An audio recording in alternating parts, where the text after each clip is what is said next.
make no mistake, it's all going to be on chain, right? Regardless of what chain it is. And, one comes from the banking system, the other comes from the fintech world. They all are a better way of moving money than the legacy systems that were there. That's the game in town. That's the game I signed up for. I'm already supportive of invested in companies that have done stable coins. But I think bank deposits, just like the other $470 trillion of assets out there, are all on the path to being tokenized. And I was the 10th person at Ripple. And, Stefan Thomas was there, David Schwartz, Arthur taught me about, crypto. It was the Chris and Jed early days. It was an amazing time when all the people in the industry could fit like in one room at a conference. And so I'm really just extremely proud of what the industry has become. I'm really excited about seeing how it is now beginning to intermix with the traditional financial industry. I remember I'm ex-Federal Reserve myself. I'm a payments guy. I mean, clearly, Bitcoin's done a lot with store of value. I'm really excited about the fact that 1 to 2% of the GDP of the world is eaten up in just the cost of processing transactions. That's like about half the growth rate of the world. And so in terms of something that is socially important to work on, if we can give everybody access to this, so I'm a big advocate for open banking and inclusion, this really is, it's like I'll call it just a cost-free way of just removing waste from the world. We've got an A-plus guest tuning in right now. Greg, how are you doing today, sir? I'm fine, thank you. I'm sure you're doing much better than fine, sir. Thank you for joining us today, Greg. I've been very excited for this interview. Just want to know, what are your thoughts around the results of this election, this new passing of the guard, which is going to be under the peer review of Donald Trump? Well, I mean, whatever you think of the culture wars, for our industry, this is a watershed event. I mean, this is a chance for the U.S. to move from laggard to middle of the pack to front of the pack. And I think the excitement is palpable. I think the U.S. is planning now to be a leader, and I'm super excited about that. I heard a very similar sentiment from many of the attendees from the victory rally, as well as outside the, again, we were going back to the Capital One Arena for where they were going to do the post-ceremony celebrations. And the same thing, those that I had the opportunity to interview, they're excited for the economy, the potential just upward trending to the right. What are your thoughts under this new regulatory environment? Any implications or any opportunities that you'd like to address? Well, I think we're going to get regulatory clarity. And that's really all we ever asked for. We didn't ask for a free lunch. We didn't ask for them to go light. We just asked for clarity. And hats off to the folks, whether it was Grayscale or Coinbase or Ripple, that fought the fight. But, people thought that there was nothing to do maybe a bunch of years ago except to roll over. But it was almost, little just more than 4 years ago that Ripple was sued by the SEC, Clayton and the SEC on the way out. And, here we are 4 years plus, and it's a completely different world. What's that song? Sometimes you have to fight for your right to party. The industry did fight. It fought the good fight. And we're in a totally, totally different world now. And I think it's an end to Operation Choke Point. I think it was embarrassing that Gary Gensler, when he was in front of Congress, did not even acknowledge that he knew what Operation Choke Point was when he was kind of running it. And so, that's all going to be in the rear view mirror now. And, I love when the U.S. is a leader in a market segment. I'm excited for crypto. I'm excited for what this will mean for tokenized dollars, whether stable coins or tokenized deposits. We're basically on a way to being a leader in the world, in store of value, in payments. And I don't mean to sound super patriotic, but I couldn't be more excited that the U.S. is taking a leadership role rather than a laggard role. It's about time. And Greg, I'm super excited to be on this call with you to discuss these very specific topics, because as you know, coming from the fintech sector, it's been a long time coming. Now, with that being said, specifically speaking about the fintech company Coinbase, what are your thoughts on how this regulatory landscape will impact or create new opportunities for their lending operations? Well, Coinbase, I'm telling you, Uphold, we've been thinking about it as well. I'm investors in both. But come on, people know what lending is like, asset lending, whether you're borrowing against your house or borrowing against your car. But with the advances in smart contracts, there couldn't be anything simpler than borrowing against collateralized crypto. There's a $13.5 trillion market cap out there. Wow. Why wouldn't you want to put that to work? People don't want to sell, especially in this tax environment, but they want to put that money to work, and being able to do so in a way that is guarded by smart contracts, whether you do it through CeFi or DeFi, unlocking all that potential capital is just basically pouring gasoline on the fire of a U.S. economy that already outperforms, our peers in Europe. And so I could not be more excited to see, Coinbase stepping back in and others to basically make it possible for people to put their crypto to work, just like we put our houses to work with home equity lines of credit. Why not? Why not? That is a great question, Greg. Now, before we double click into some of your potential favorite fintechs, like you just mentioned, Uphold and Coinbase, do you mind talking about some of the anticipated developments in the next 4 years? Well, so first, let's just start with the political environment. I think we're going to see stablecoin legislation, and we're going to see a way for both states and the federal government to basically participate and facilitate the stablecoin market. I love stablecoins. I also love deposit tokens. We can talk a little bit more about that.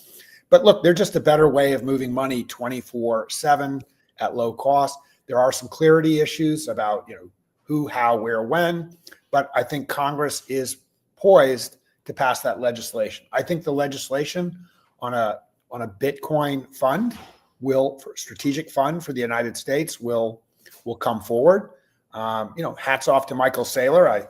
I'm not I'm not Michael Saylor, but he has a perspective, and he's talked about Cynthia Lummis and about the chance for there to be a new form of manifest destiny, and that the U.S. ought to get out in front of that. So I think we're going to see action on that front as well. And we're seeing the end to regulation by enforcement action. I have a high hope that investigations that aren't about fraud will stop. And when there's an issue between regulators and a company, it's called lunch. You sit down, you go to lunch, you talk about the problem.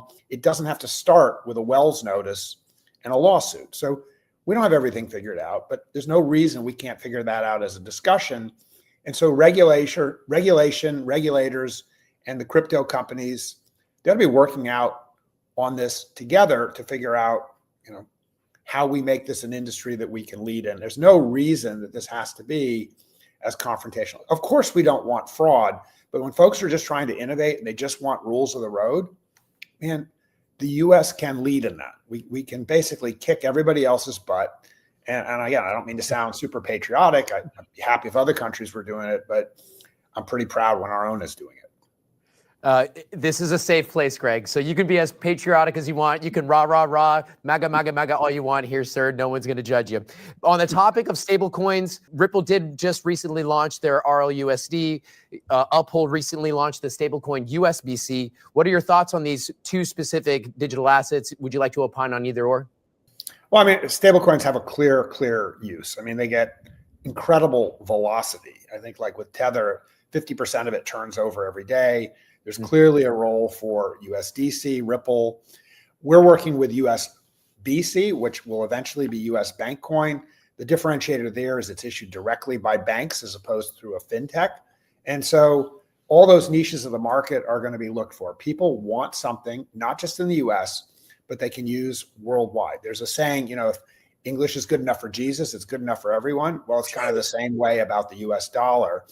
Whether you hate the US or you love the US, people want dollars. They want to use dollars, and we want a better form of the dollar. And so, Tether was first. USDC has been interesting, but these new stable coins and deposit tokens are there to basically fill the niche. And, we're going from a situation where there's a couple $100 billion of stable coins. We think within 3 years, there'll be trillions of dollars of stable coins or deposit tokens in the marketplace. And, that'll be the way that people get things done going forward. Without those, how do you move money from a Venmo wallet to like, a Square wallet? With stable coins, deposit tokens, we solve that problem. We make everything interoperable, portable, worldwide.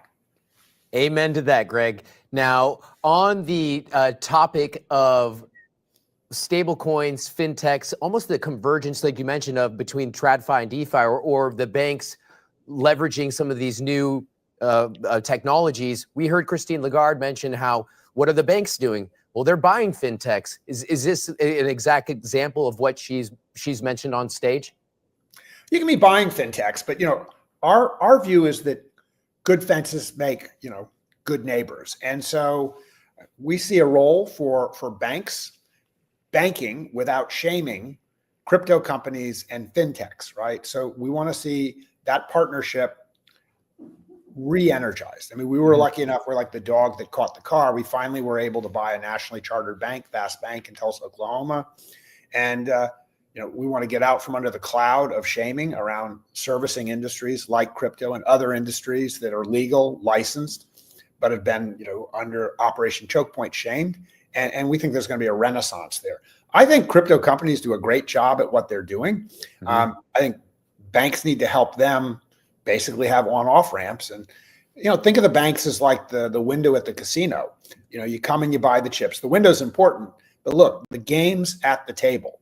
And, the crypto companies, both DeFi and CeFi, they're the tables, right? And we want to see that just, run as hard as it can, good rules of the road, but God damn it, so I think that our bank will continue to focus on dollars. We want to make sure it's easy to have good on-off ramps, and we're going to let the crypto companies roll. Wonderful to hear, Greg. This is a wonderful opportunity to be in a virtual setting, brushing elbows with a very powerful human being like yourself. Is there anything of top of mind that you'd like to discuss or share while we have over 50,000 viewers alive with us today? Well, I just like to say that, in the U.S., we are a country that has had a history of innovation. It's been, a wonder to me why we ever got to a situation where this has been politicized. I really don't care whether you're a Democrat or a Republican. This is an area where I think there's a lot of common ground. I've been and ran for political office myself this time, a lot of heat going back and forth, but I did see situations where Democrats and Republicans on something like SAB 121, on the FIT Act, have started to work together. And so I'm going to encourage, in this particular realm, whether you got a Republican hat on or a Democrat hat on, this is a real chance to work together. Most of the stuff I don't believe is political. It never should have been politicized. I want everybody to be working on open banking, fair access. This is a win-win for everyone. And so that's just the message out there, that regardless of how you felt about the election or where you are on the political spectrum, with regards to making money work, I don't care if you're a communist or a capitalist, everybody wants their money to work and work well. This is like arguing about indoor plumbing and electricity. We want those things to work in our house. We want those things to work in our businesses. And there's no reason we shouldn't be a leader in this. And I could not be more excited or more proud of the work that I'm seeing that's being done. And the tone around this is super, super positive. It is very positive. Can I ask you, Greg, while I got you, why do you think we experienced this antagonistic view for the past 4 years around this disruptive or revolutionary technology? What do you think was the instigator of this narrative? And again, I'm not going to besmirch anybody's intentions, but there is still a sort of a nanny state, element in this country. It's kind of like the element that is worried about whether, you drink too many sugary drinks. And look, we all know sugary drinks are bad for you in excess, but every so often people want to have a Coke, right? And so the question is, do we trust people to take risks, make mistakes, learn, and do better? Or do we really have to protect everyone from themselves? And look, I'm all for consumer protections. There will be differences between crypto and, say, tokenized deposits and stable coins, and some will have more protections than the others. But I think, one party got to the point where it was so fearful that it felt it had to protect everyone, to the point of essentially disallowing innovation and lumping everybody who was trying to do something different and better with people that took advantage of that situation and were essentially, fraudsters and bad characters. And, you can't throw the baby out with the bathwater. And also, I don't think you can pass regulation or enforce compliance in a way that basically is process theater or risk theater. I think you have to focus on the real risks and not just basically do exercises, which like, hey, if we throw this baby in the volcano, people will see we're really serious. Serious about what? Well, it doesn't really matter. And so we want our regulation to be serious about real risk, not theatrical risk. And so people were all like scared after Sam and FTX, but that's in the past. We got to move on. There are going to be bad actors. There's going to be Bernie Madoffs, but we didn't shut the stock market down because we had a Bernie Madoff. We learned from those situations, and we realize that most people have good intention, are good actors. Let's get on and get back to the game and not just get fixated on things that went wrong, because there's so much opportunity here. It is time to get in forward gear. And so detours happen. That detour is behind us. Looking forward to the next 4 years and beyond. Congratulations, Greg. Knowing that you recently acquired Vast Bank, would you be willing to, take a step back? I had the opportunity to interview Prasanth Kalangi, the CEO of Zonix yesterday, which we're going to play that exclusive interview later on this afternoon. But what Prasanth had confirmed is Zonix has already tokenized nearly $5 billion in assets across commercial real estate, treasury bills. Now, in order for you to have the collateral to back up your tokenized assets, would you be willing to share potentially what you anticipate to bring on chain in order to back the tokenized dollars that Vast Bank is aiming to issue? Yeah, I mean, the difference between a tokenized deposit and a stablecoin is a tokenized deposit, there is actually bank money behind it, which means we'll still be using the blockchain, just like a stablecoin. It's just that every address will also have a bank account address. That's really the difference. And that means, of course, yes, everybody has to be KYC'd, whereas you can hold a stablecoin in a blockchain address without identity. And so that's the difference. There'll be some tokenized money out there, dollars that have identity, some that don't. Obviously, ours that do have identity will come with FDIC insurance. They'll come with Reg E protections. Not everybody needs those all the time, but for folks that are interested in those kinds of safeguards, we'll do that. So we're kind of the more boring kids on the block, but make no mistake, it's all going to be on chain, right? Regardless of what chain it is. And, one comes from the banking system, the other comes from the fintech world. They all are a better way of moving money than the legacy systems that were there. That's the game in town. That's the game I signed up for. I'm already supportive of invested in companies that have done stable coins, but I think bank deposits, just like the other $470 trillion of assets out there, are all on the path to being tokenized. And that's a benefit to everybody. It's just a more efficient way to do things. It should not be a political issue. This isn't just a game which you play, Greg. This is a game which you own day in and day out. So kudos to you, sir. And as you can see on the window or on the screen, we're over $100,000 per Bitcoin. Did you anticipate us to be at this point in the market now?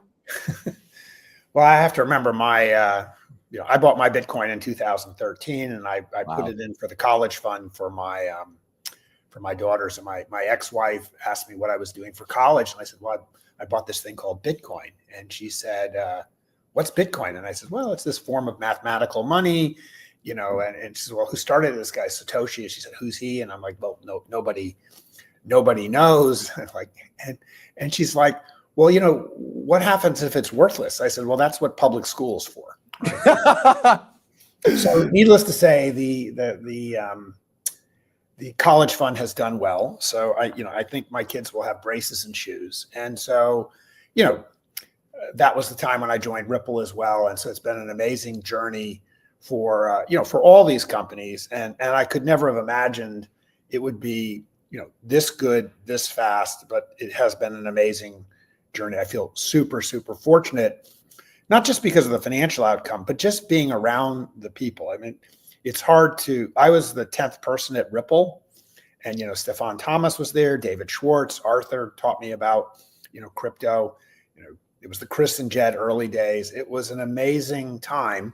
when all the people in the industry could fit like in one room at a conference. And so I'm really just extremely proud of, what the industry has become. I'm really excited about seeing how it is now beginning to intermix with the traditional financial industry. I remember I'm ex-Federal Reserve myself. And so I love seeing the best of both worlds, and what's going to come out of it as a synthesis. This is the best of the best, whether you're a Bitcoin maximalist or you see the advantages of stable coins and the other crypto chains for what they do.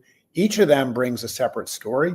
I think we just saw a clip with Gary Gensler saying how, these other cryptos are going to have to prove themselves. Well, I think we see a couple of these coming to the top. It's not like everyone's going to rise to the top, but like not everybody can win the Super Bowl, right? So, but there's going to be some different folks knocking it out of the park in different ways. Hats off to, Ripple and the XRP crowd. They led the charge in terms of showing that you could fight for the right to have clear rules for the industry.